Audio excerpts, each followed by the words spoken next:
sahabat-sahabatku, para teman-teman yang dimuliakan oleh Allah. Hajjaj bin Yusuf As-Saqafi lahir dari keluarga yang terhormat. Ayahnya adalah ulama muslim yang taat.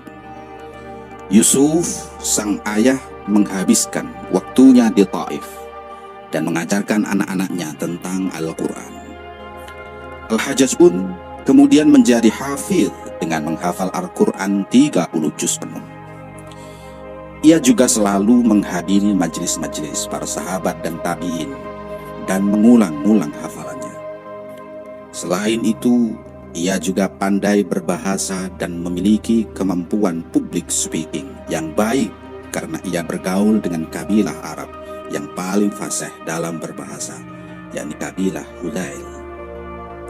Sebelum menjadi kaki tangan yang amat disegani oleh Khalifah Abdul Malik bin Marwan, Al-Hajjaj adalah seorang guru yang mengepalai sebuah sekolah di Taif. Suatu hari, Khalifah Abdul Malik tiba di Damaskus dan berada di rumah Rauh bin Zinba, salah satu menterinya. Kemudian Abdul Malik mengeluh tentang tentaranya yang kurang sigap pada perintahnya. Rauh bin Zinba kemudian berkata bahwa ia mengenal seseorang yang dapat mengatasi masalah Abdul Malik. Rauh mengenalkan Al-Hajjaj kepada Abdul Malik dan ia pun kemudian melantik Al-Hajjaj menjadi panglima tentara. Dan benar saja, tentara Abdul Malik bisa lebih disiplin di bawah komando Al-Hajjaj. Kemudian Al-Hajjaj menjadi sangat terkenal setelah ia berhasil memusnahkan pemberontakan Abdullah bin Zubair. Abdullah bin Zubair atau Ibnu Zubair memproklamirkan diri sebagai khalifah di Mekah. Kemudian Abdullah bin Zubair menguasai berbagai wilayah yang sebelumnya merupakan wilayah kekuasaan dinasti Umayyah.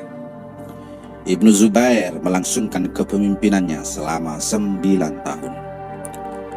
Sebelum membunuh Abdullah bin Zubair di Mekah, ia juga menjadi salah satu panglima perang saat Khalifah Abdul Malik berangkat ke Irak untuk menumpas Mus'ab bin Zubair demi merebut kembali Irak dari kekuasaan Abdullah bin Zubair.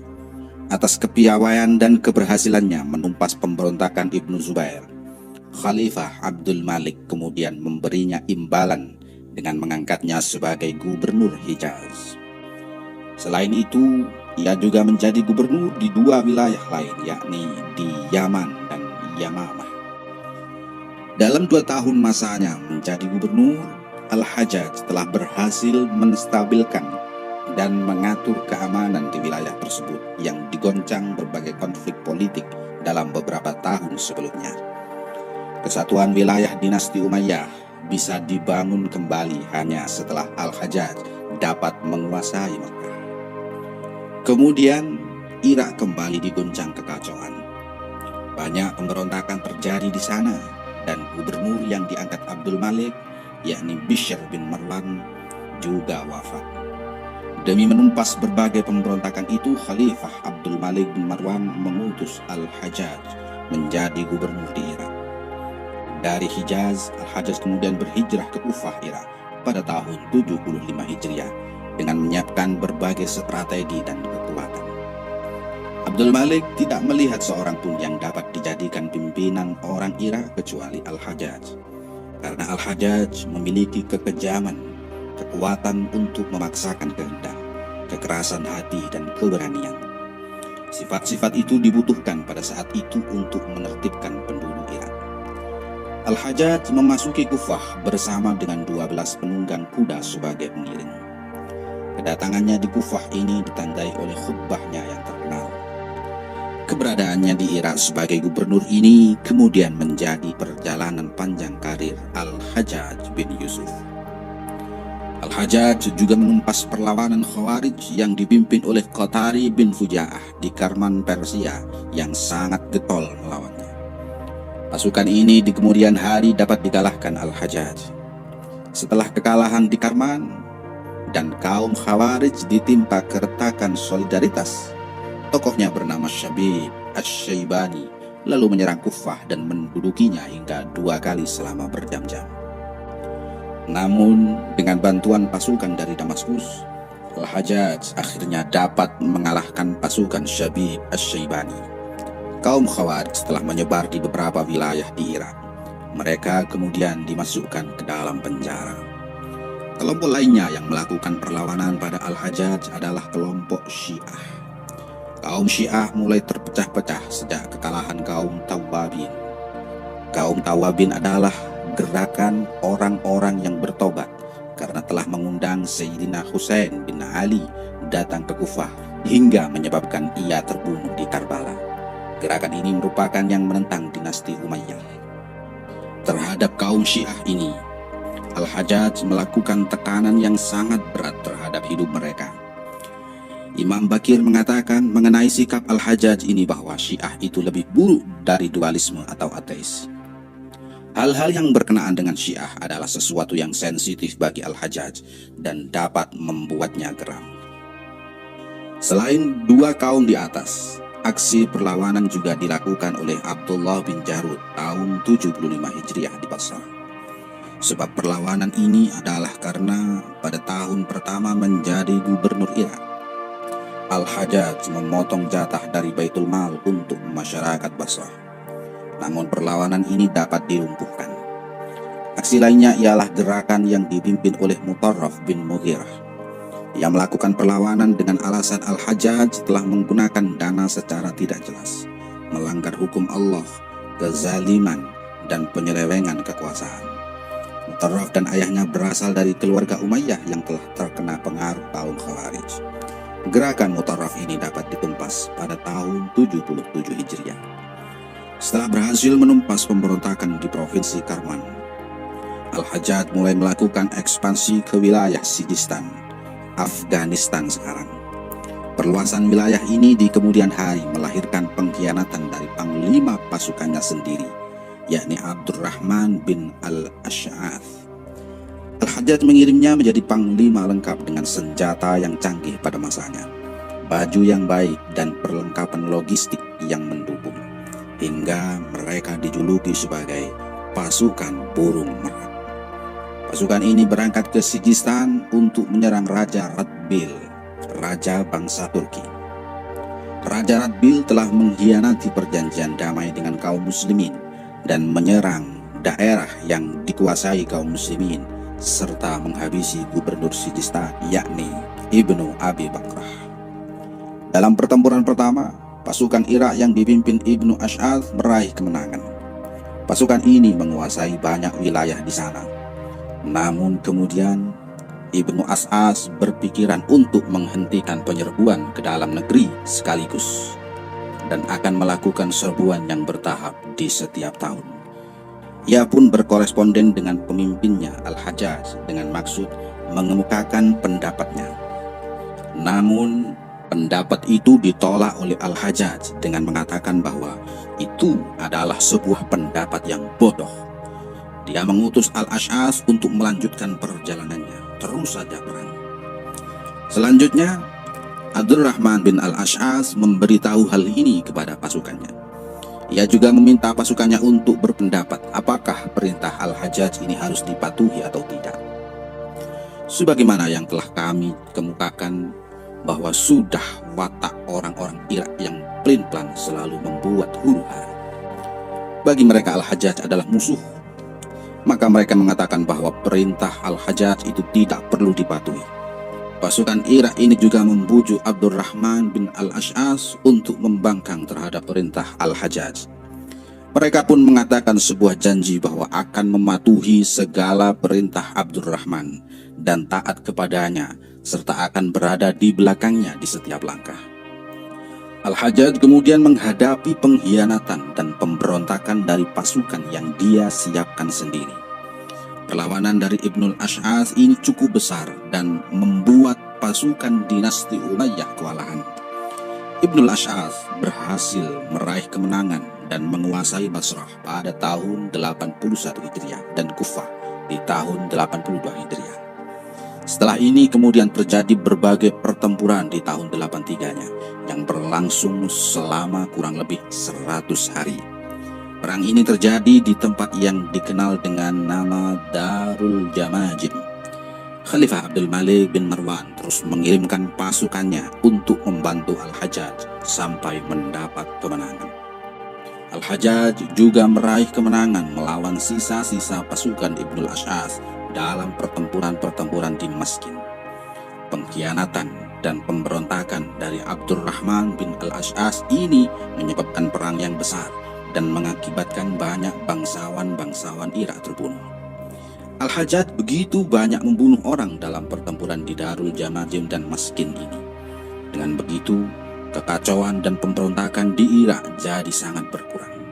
Sementara itu, Abdurrahman bin Al-Ash yang kalah perang kabur dari sana dan meminta perlindungan dari Raja Radbil. Mengenai penumpasan pemberontakan oleh Al-Hajjaj, ia telah mengorbankan banyak nyawa. Ia Al-Hajjaj amat brutal dalam menghadapi orang-orang yang membangkang. Korban nyawa atas berbagai perang yang terjadi di Irak lebih dari 120.000 orang. Hampir 50.000 pria dan 30.000 wanita. Sebagian di antaranya masih tergolong pemuda. Ia juga membantai murid, pengikut, dan pendukung Rasulullah yang tak terhitung jumlahnya. Atau bisa dikatakan ia juga membantai ribuan sahabat Nabi. Setelah ia meninggal, masih ada 80.000 bangkai manusia yang telah membusuk di berbagai penjaranya. Selain karir di bidang militernya, Al-Hajjaj juga menjadi gubernur yang melakukan banyak perbaikan yang sangat bermanfaat. Ia juga membangun kota yang bernama Wasit. Kota ini terletak hampir persis di tengah-tengah antara Basrah dan Kufah. Ia menjadikan kota ini sebagai pusat pemerintahannya dan sebagai markas tentara-tentara Syam. Setelah dihantam berbagai pertempuran yang mengakibatkan porak-poranda, ia memperbaiki saluran-saluran air yang mengalirkan air dari sungai Tigris dan Yufrat jauh ke pelosok-pelosok negeri. Al-Hajjaj juga memperbaiki bendungan-bendungan air untuk kepentingan penyuburan tanah. Ia juga membatasi perpindahan penduduk dari desa ke kota untuk meningkatkan hasil pertanian karena orang-orang desa berbondong-bondong meninggalkan desanya dan pergi ke kota untuk menghindari pajak. Ia juga membangun perniagaan yang baik dengan membetulkan sistem keuangan dan sistem alat ukuran dan takaran. Dan sebagaimana disebutkan di atas, bahwa sebelum berkarir menjadi panglima perang dan gubernur, Al-Hajjaj adalah seorang hafidz Quran dan seorang guru. Maka dia pun tidak melupakan kepeduliannya terhadap pendidikan Al-Quran. Dia berjasa menyempurnakan tulisan mushaf Al-Quran dengan menambah titik-titik pada huruf-huruf tertentu. Al-Hajjaj adalah sosok pemimpin yang kontroversial. Di samping prestasi-prestasi yang diraihnya, ia juga telah mengorbankan banyak nyawa.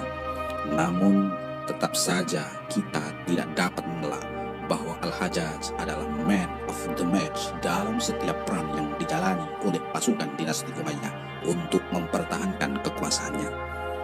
Mengenai ini, Khalifah Abdul Malik berkomentar tentangnya dengan berkata kepada anak-anaknya, "Hajjajlah yang telah membantu kita mencapai tahta ini." Juru tulis Al-Hajjaj, Yazid bin Abi Muslim, berkata bahwa dia, Al-Hajjaj, telah menyerahkan semua pemikiran dan upayanya untuk melayani Bani Umayyah. Selain menjadi tokoh penting pada masa Khalifah Abdul Malik bin Marwan, Hajjaj juga merupakan tokoh yang disegani oleh Khalifah Al-Walid bin Abdul Malik, putra Khalifah Abdul Malik. Sebelum meninggal, Abdul Malik bin Marwan pernah berwasiat kepada anaknya yang bernama Al-Walid. Wasiat itu menggambarkan kedudukan Al-Hajjaj dalam kerajaan Bani Umayyah. Abdul Malik menyerukan kepada anaknya untuk memuliakan Al-Hajjaj, karena Al-Hajjaj lah kerajaan telah menjadi kokoh. Abdul Malik juga mengatakan bahwa Al-Hajjaj adalah pedang dan tangan bagi Al-Walid dan meminta Al-Walid untuk tidak mendengar fitnah orang tentang Al-Hajjaj, karena Al-Walid lebih memerlukan Al-Hajjaj lebih dari Al-Hajjaj memerlukan Al-Walid. Al-Hajjaj adalah sosok yang penting bagi dua khalifah, Abdul Malik bin Marwan dan anaknya Al-Walid bin Abdul Malik. Abdul Malik disebut sebagai bapak para raja karena 4 orang putranya menjadi khalifah setelahnya. Salah satunya selain Al-Walid adalah Sulaiman bin Abdul Malik. Mengenai Sulaiman ini, Al-Walid pernah berencana untuk memecatnya dari jabatan putra mahkota dan akan menggantikannya dengan putranya. Salah satu pembesar yang mendukung keputusan ini adalah Al-Hajjaj bin Yusuf. Oleh karena itu Sulaiman bersikap kurang baik terhadapnya dan keluarganya. Ia pernah bertanya pada Yazid bin Abi Muslim, "Menurut pendapatmu, apakah Al-Hajjaj nanti ditempatkan di neraka Jahim?" Abu Muslim menjawab, "Wahai Amirul Mukminin, janganlah Tuan berkata begitu tentang Al-Hajjaj. Dia berada di sebelah kanan ayah Tuan dan di sebelah kiri saudara Tuan. Di mana mereka berada, di sana pula Al-Hajjaj. Kalau mereka di neraka, ya Al-Hajjaj ikut di neraka. Kalau mereka di surga, Al-Hajjaj juga ikut di surga." Begitu pula dengan Khalifah Umar bin Abdul Aziz. Dia mengatakan bahwa tidak ada yang membuatnya iri terhadap Al-Hajjaj yang disebutnya sebagai musuh Allah itu, melainkan terhadap sikapnya yang cinta Al-Quran dan sikap murah hatinya pada Ahlul Quran, serta ucapannya sebelum wafat, "Ya Allah, ampunilah aku, sesungguhnya manusia menyangka bahwa Engkau tidak bertindak." Umar bin Abdul Aziz juga menggambarkan kehebatan Al-Hajjaj dan kekejamannya dengan mengatakan bahwa sekiranya setiap umat datang dengan para penjahatnya dan kita membawa Al-Hajjaj, niscaya kita akan mengalahkan semua penjahat tersebut. Kekejaman Al-Hajjaj selama menjadi gubernur Irak memang membuat banyak orang berkomentar tentang dirinya. Ulama Amir bin Shurahbil Asy-Syabi berkata bahwa Al-Hajjaj adalah seorang kafir. Beliau mengatakan bahwa Al-Hajjaj beriman dengan kejahatan yang taghut serta kafir terhadap Allah Al-Azim. Bahkan kematian Al-Hajjaj dianggap sebagai kegembiraan bagi sebagian ulama. Hamad bin Sulaiman mengatakan bahwa ketika ia mengabarkan tentang kematian Al-Hajjaj kepada Ibrahim An-Nakhai, beliau pun Ibrahim An-Nakhai menangis karena gembira. Begitu pula dengan Imam Hasan Al-Basri yang memiliki perbedaan pendapat tentang keagamaan dengan Khalifah Abdul Malik bin Marwan dan selalu diawasi oleh Al-Hajjaj selama hidupnya.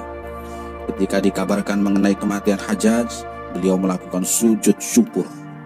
Ia juga berdoa agar Allah mematikan Hajjaj dan menghilangkan kebiasaan-kebiasaan buruknya dari diri orang-orang.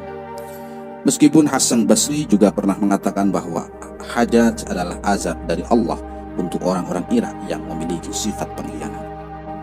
Sedangkan menurut Syekh Hasim bin Abi Nujud berkata bahwa tidak ada satu perbuatan pun yang diharamkan oleh Allah yang tidak dilanggar oleh Al-Hajjaj. Al-Hajjaj meninggal di kota yang ia bangun, yakni Wasit, di tahun 95 Hijriah pada usia 55 tahun. Ia meninggal pada malam ke-27 Ramadan. Hajjaj memang kejam dalam memerangi musuh-musuhnya. Namun ia tidak tergoda oleh harta dan syahwat. Bahkan saat kematiannya, ia hanya meninggalkan 300 dirham, sebuah mushaf, sebilah pedang, pelana, dan 100 baju besi yang diwakafkan. Ketika sebagian orang bergembira atas kematian Al-Hajjaj, para panglima perangnya justru sangat terpukul. Qutaibah bin Muslim, sang penakluk Transosiana, sangat bersedih atas musibah ini karena Al-Hajjaj adalah orang yang selalu mendukung dan membantunya. Al-Walid pun bahkan ikut berbela sungkawa kepada Qutaibah dan memberinya motivasi sehingga ia kemudian melanjutkan misi memperluas wilayah penaklukan setelah sesaat berhenti karena mendengar kematian Al-Hajjaj. Hal yang sama juga dirasakan oleh Panglima Muhammad bin Al-Qasim, sang penakluk negeri Sind. Beberapa ahli sejarah mencaci maki Al-Hajjaj karena kekejaman dan keborosannya dalam meneteskan darah korbannya.